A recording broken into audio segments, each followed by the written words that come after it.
Hey everyone, welcome back to the BytePhase channel. In today's video, we'll show you how to set employee permissions in BytePhase CRM so you can control over who can access what. Let's get started. Employee View. Let's set permissions for job, AMC, sale, user, payment details. For job, hide create/edit job. For AMC, hide AMC module. Hide user payment details. Admin View. First, log into your admin account.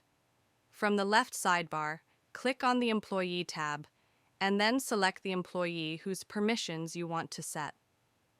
Once inside their profile, click on the Permissions tab. Now click Edit, which will open the granular permission settings. Here, you can define what the employee can do by toggling View, Add, Edit, and delete access for each module, job, AMC, sale, user payment details, and more. Once you've configured the access levels, click Save Permissions. That's it. After saving, the employee will be automatically logged out and will only have access to the modules and actions you've allowed. This ensures your system stays secure and organized. And that's how easy it is to manage employee permissions in BytePhase CRM.